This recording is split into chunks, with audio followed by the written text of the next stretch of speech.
Hello, friends. This is Dave Hurwitz, executive editor at ClassicsToday.com, here with the next in our series of big box catch-up videos. Now, we already just did the George Sell box, and of course, some of you, by popular demand, and by this being classical music, by popular, I mean more than one. As far as I'm concerned, that's popular in the world of classical music, said, okay, now you should do Bruno Walter, because that's still available. And indeed it is. Therefore, here we are. Let's do Bruno Walter. Yeah. Hey, buddy. How you been? Yeah. So, Bruno Walter, another wonderful conductor who gets another wonderful box. These boxes are fabulous. I love them. I just love them. So let me get the gorgeous, richly illustrated booklet out here. Here's the booklet. How many discs are in this sucker? I just want to take a quick peek so I know how much time I have. Oh my, oh, here we go. CD. Okay. Alrighty. What's this? Cover of something, CD 77. Let me see, 77. Yes, 77. 77 fun-filled CDs with all kinds of other stuff in it. So are you ready? Yes, here we go. Starting at the beginning. Now, the one thing you need to know about Bruno Walter's stuff is that it's older than the Zell stuff, so there's a lot more mono material in it. And, you know, we've talked about a lot of these performances individually already, so we don't have to go absolutely crazy about it. But I'm going to give you some dates and things. These have been very carefully remastered, just like the Zell stuff was, to give us really the best possible sound, or very good sound anyway, for the most part. And it begins with quite a few things that are available in other boxes elsewhere. See, we've done the little Bruno Walter boxes that came from this. So we've already discussed a lot of it. So I'm not going to spend a ton of time on it. Ready?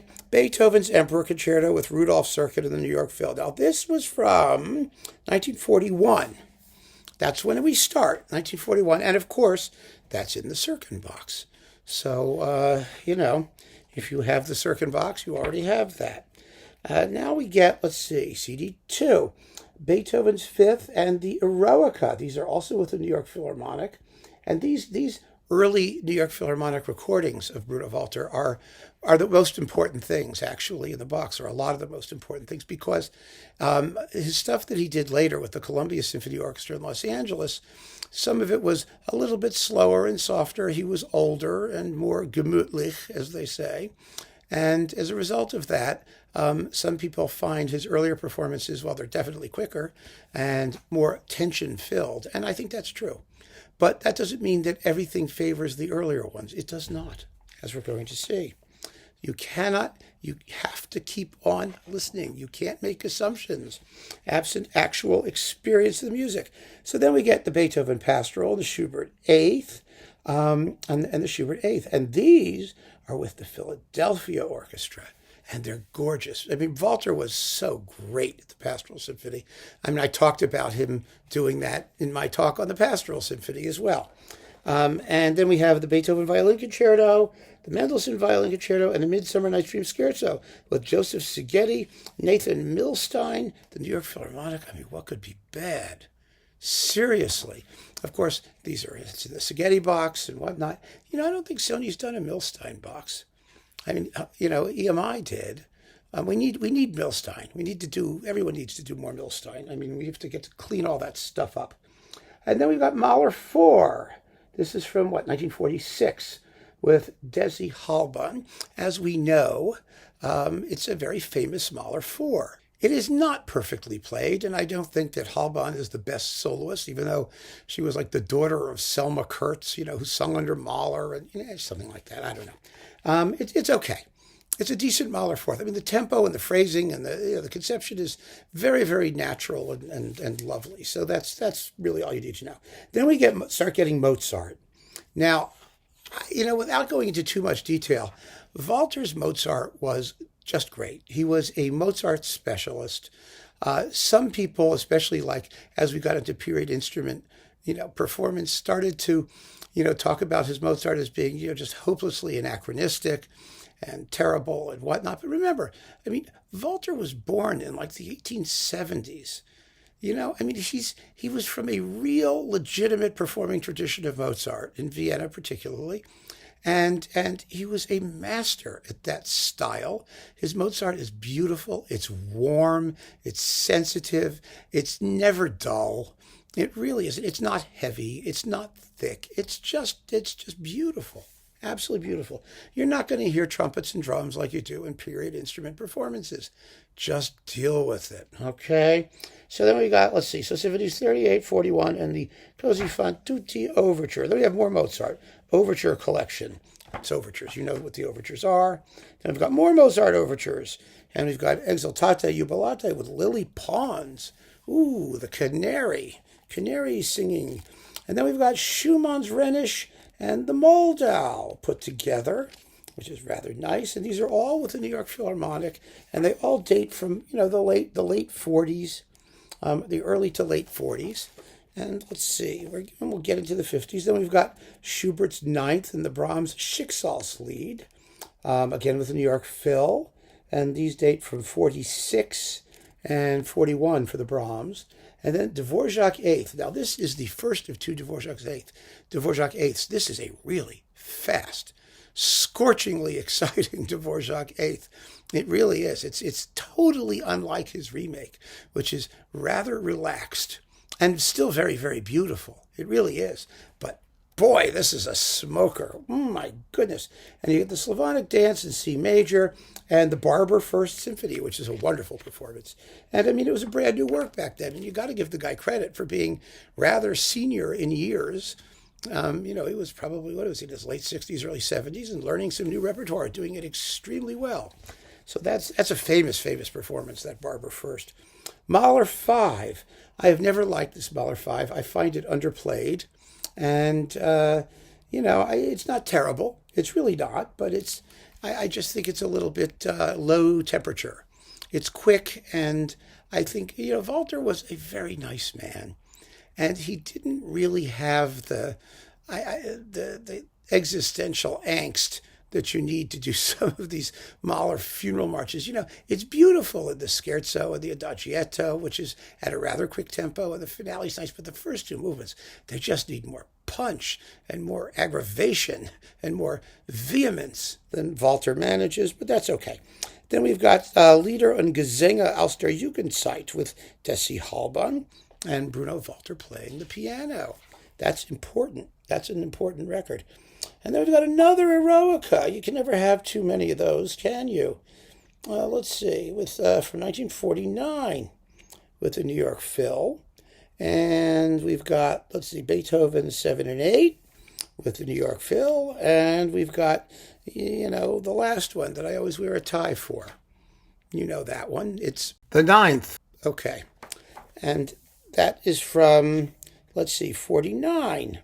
This was the one where he was unsatisfied with, the balances, and so they remade the finale or parts of the finale. There's a whole thing about it. It doesn't make any difference. It's actually very good. It really is. Let's see, where are we now? CD 15. We're already up to 15.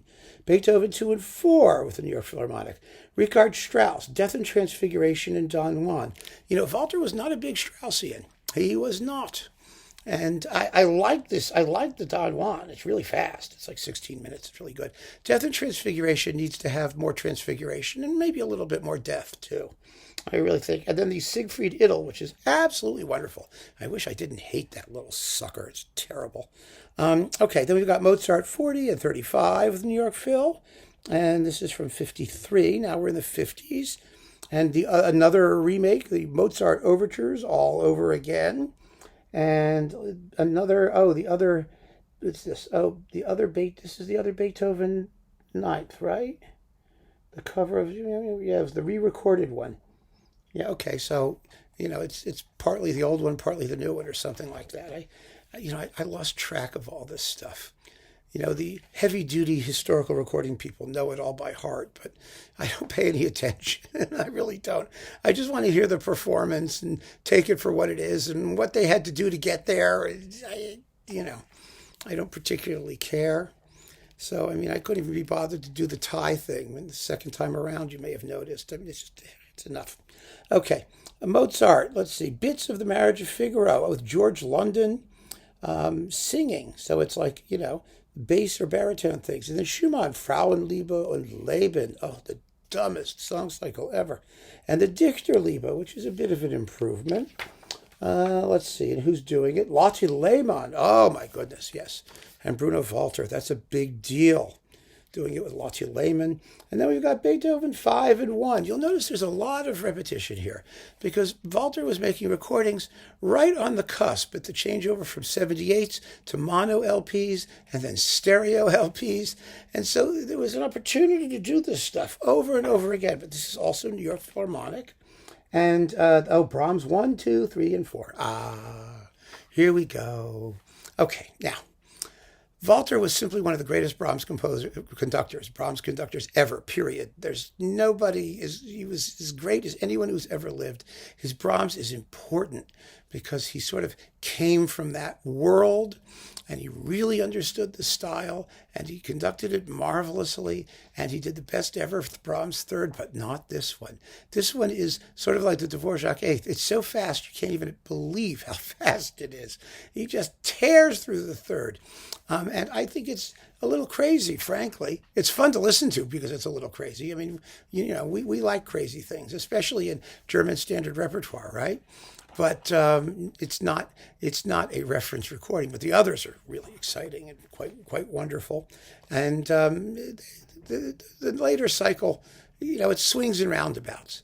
You get both of them, you play them, you compare them, you decide which ones you like best. That's the way to do it. The second, though, is another sizzler. Wonderful. Absolutely wonderful. Then we've got the Haydn variations, the Tragic Overture, the Academic Festival, a couple Hungarian dances. And, great stuff. Mahler 1, the mono Mahler 1. Fabulous. Oh, my God, it's New York Phil. No repeats, but unbelievably great. And so is his remake, frankly. The stereo one, but boy, this is good. This New York Phil mono, and it sounds really good. This was one of the ones that got reissued back in the day when Sony did its first bunch of remasters. And those paper sleeve things. They were called something. I forget what they were called already, but it was remastered, I think, by Seth Winner, and they did a wonderful press presentation for all of us, and they played these things, and boy, they sounded great. It was really exciting to hear this repertoire, coming back to life after so long. And this Mahler one is really, it's echt. It's from the source, you can tell. And let's see, we have the Bruckner Te Deum, which is actually quite good. It's a swift performance, but it's really kind of nifty. It's nice to have it. And we get more Mozart symphonies and still more Mozart symphonies. And then we get the Birth of a Performance. We get the rehearsal disc. This is with the Columbia Symphony in L.A. of Walter rehearsing the Linz Symphony and recording it and seeing how he does it, which is really quite wonderful that he allowed that to take place because he felt, it might be useful to future students of conducting and interpretation to hear what he was doing. And that's a fun record. All right, now let's see, where are we now? Oh, we're almost halfway there. We're at CD 30. See how quickly this goes? Okay, in the Gardens of Mirabel. I don't know what that means. But Mozart, let's see, Eine kleine Nachtmusik and some minuets and the Masonic funeral music and the three German dances and the overture to Zauber, more overtures. Zauber, Flutie, and Marriage of Figaro and Così fan tutti and Der Schauspiel Director. So that's great. Haydn symphonies, numbers 102 and 96. This is very gemütlich Haydn. I like the Zell Haydn better. I even liked Ormandy's Haydn better. I think Walter was really treated Haydn too much like Mozart. In other words, it's rather soft-edged and quite lyrical. And it's lively and it's attractive, but Haydn needs more roughness. He needs to be played more like Beethoven, I think, than Walter does. So it's not my favorite. Then we get the Mozart Requiem, which I think is the Mozart Requiem. It's not one of the great ones. It's with Irmgard Seefried, Jenny Torell, Leopold Simoneau, William Warfield, New York Phil, Westminster Choir from 56. I mean, some people really like Mozart Requiems. I'm not a fan, so that's not for me. Sorry. And then we get the Jupiter and Mozart 39, again with the New York Phil. These are 53 and 56. And Strauss waltzes. Oh, everyone has to do them, and they do them so well, and it's just delightful. And Schubert Rosamund music and Fifth Symphony with Columbia Symphony, beautiful. And the Fifth is really up Mozart's alley because Walter's alley because it's the Mozart Schubert, right? And it's just beautiful, beautiful. The Brahms double concerto with Isaac Stern and Leonard Rose in the New York Phil, kind of strangely recorded, rather stuffy, and it's a good performance. But there's so many great performances of this piece now. I just don't think that it's held up and it's terribly necessary. And then we have the triple concerto with Walter Handel, John Corigliano, and Leonard Rose. That's more fun. I think it's more fun. They're just a congenial group of soloists. They're all having a good time. And it's a good, lively performance, too, along with Leonora No. 3 and Egmont. And then we get the Mahler 2. Yeah, great Mahler 2. We've already talked about it a million times with the best captured organ at the end I've ever heard in a Mahler 2. Bar none. And really, it's in very good sound. It's just terrific. And then we get another pastoral symphony with the Columbia Symphony and Beethoven Eroica. Why not have another 10 or 12 of those? And Beethoven 4 and 5. And let's just say there's another Beethoven cycle. It's the Columbia Symphony Beethoven cycle. That'll avoid me having to do the tie thing. And then we've got Dvorak's 9 and 8. I find this New World Symphony to be a little soggy and tired sounding. I think the 8th, though, is excellent and so different from the other one. It's wonderful to have the two of them actually to compare. And let's see, we get some Mozart violin concertos with Francescatti, Beethoven 2 and 1, Beethoven 7 and 8, more Beethoven, endless Beethoven. This is the Columbia Beethoven cycle. It's really a lot better than it got credit for being. And I think, having listened to it for decades now, and having waxed hot and cold on late Bruno Walter, at the moment I'm pretty hot because it's just so musical. It's one of those performances. It's musically very satisfying, even though, it's not as fiery and intense as some other people would do it. He always knows where he's going with the music. You know what I mean? It's shaped beautifully. It's exciting where it needs to be exciting. I remember in the recapitulation of the first movement of the Fifth, where we have a rehearsal of him doing it, where he says to the trumpets, "Come on, guys, do it." And you really hear the trumpets, da-da-da-dum, coming out there. He saved them for that moment. It shows evidence of really intelligent long-range planning on his part, and it works very well for me. So then we've got a Wagner disc. Oh, Wagner stuff is terrific, by the way. You have the Meistersinger Prelude, the Flying Dutchman Overture, and the Parsifal Prelude on that disc, and it's quite wonderful. And then we have another Brahms double concerto with Francescatti and Fournier, which I think is actually very, very good. I like this one better than the earlier one. And the Schumann Piano Concerto with Eugene Istomin, which is quite nice. And, oh, yes, you get lots of pictures. Pictures and pictures, tons and tons of pictures, beautiful pictures. This is a hardcover. The booklet's fabulous. The notes are smart and wonderful. It's just great. Then we have the stereo Brahms cycle, which, as I said, is very good. It's really, really good. And you will prefer some of the mono ones better and some of the stereo ones better. The stereo third is the great Brahms third. Period. It really is. It's just amazing. Absolutely amazing. And it just says something about Walter that, he absolutely excels in the symphony that most people blow. I always think, the third is one of those linchpin pieces for me, because if conductors claim that they, know Brahms and want to do Brahms and they can't get the third, write them off. No reason to pay any attention to them. Then there's Bruckner. Well, Bruckner 9, which is very lyrical and not at all rugged and monumental the way we're used to hearing Bruckner done, which I think is kind of fascinating. I don't really much care for it, but a bunch of you, when we talked about this originally, really like it. So, who am I to criticize? I'm a critic, that's who. In fact, I do criticize. It's not a great Bruckner 9. No. Then another Schubert 5 in unfinished, with the Columbia and the New York Phil in the unfinished. And then the Schubert 9 with Columbia, which is quite lovely, by the way, nice and lyrical. The Beethoven Violin Concerto with Francescatti, which is very good, although the finale could be just a touch zippier, I think. And then Bruckner 4, which I feel the same way about as I did the ninth. Again, it's very, very lyrical and sort of Brahmsian Bruckner. I like Bruckner to be just a little bit more sort of Bruckner-like, more granitic and, craggier, and, oh well. What can I say if we don't have my crags? Then we've got the remake of the Mahler 9, which Walter was very happy about, and which is much better than the EMI just before the Anschluss famous one, which sucks, with playing of the Vienna Philharmonic, which is just atrocious. This is really much better, even though the cymbals and bass drum come in a bar early at the recapitulation bit of the Rondo Burlesque.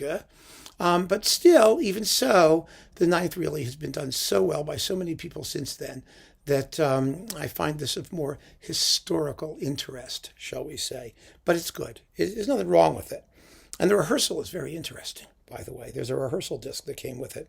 Then we get, let's see, more Mozart, Eine kleine Nachtmusik, and a pile of overtures, and the stereo Mahler one, which is a little bit heavier than the mono one, in the finale particularly, but it's still a very, very good Mahler one. And I kind of like the little slowdown when the main theme comes in the finale that Walter does. I think it's intentional and it works, and he doesn't slack off after that, which is really what matters. And then Das Lied von der Erde, one of the great ones. This is with the New York Phil, with Mildred Miller, who's terribly underrated and sings extremely well, and Ernst Hayfliger, and it's just one of the great Das Lieds in the history of the universe, and millions of miles ahead of the one with the Vienna Phil and Kathleen Ferrier and Julius Patzek that everybody drools over, and which is just not very good. Not at all on Decca. So, look, don't they all look happy? See, here they are. There they are. Don't they look like they're doing a great Das Lied von der Erde? Aren't they having fun? And then there's that picture with Leonard Bernstein there, where they bumped into each other in the control room.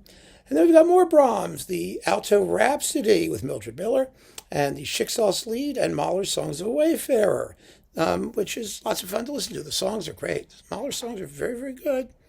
And we get the Mozart symphonies with the Columbia Symphony Orchestra, 36, 38, 39, 40, 41, 35.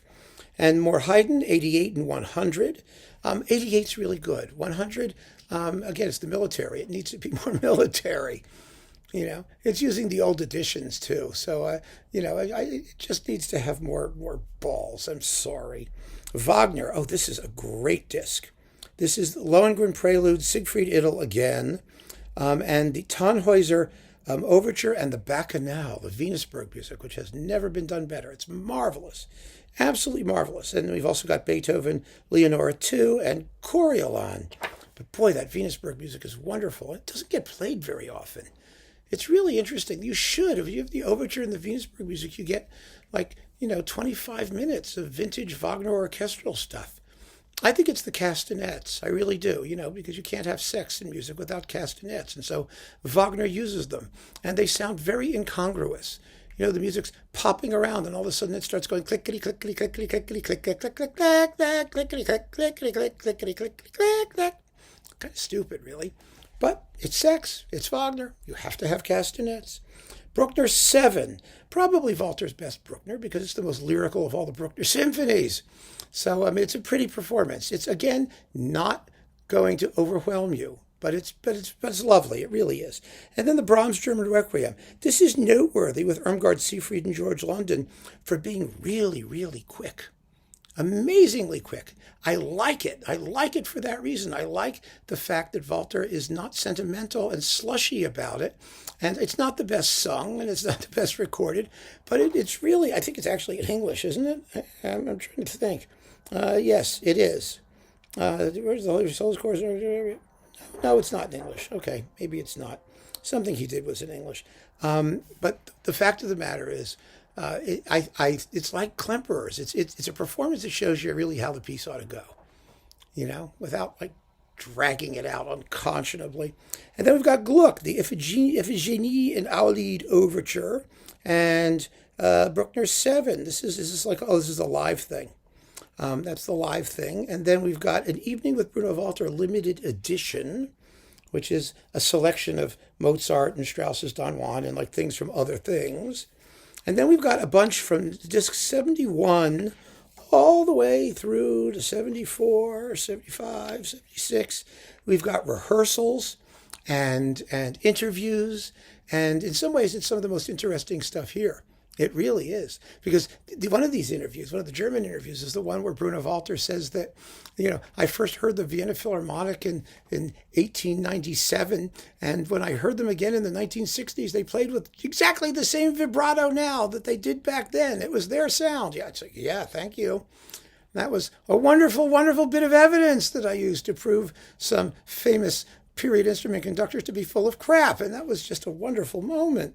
And then we've got a portrait of a great musician at work, rehearsals of Beethoven's Fifth and Brahms' Second and Brahms' Third.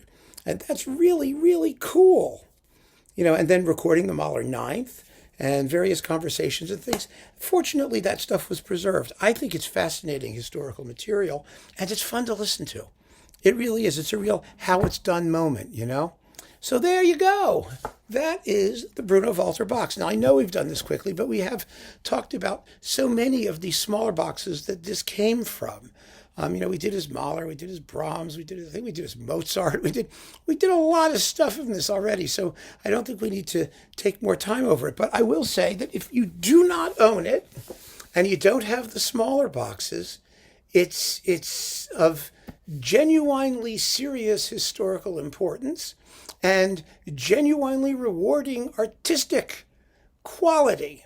And that's what matters even more, isn't it? Nobody wants to listen to history if it's not fun and enjoyable and entertaining, a word which seems to have been, acquired a certain measure of controversy. But yes, this is superior musical entertainment by any definition of the term. So keep on listening, folks. Thank you so much for joining me. Take care.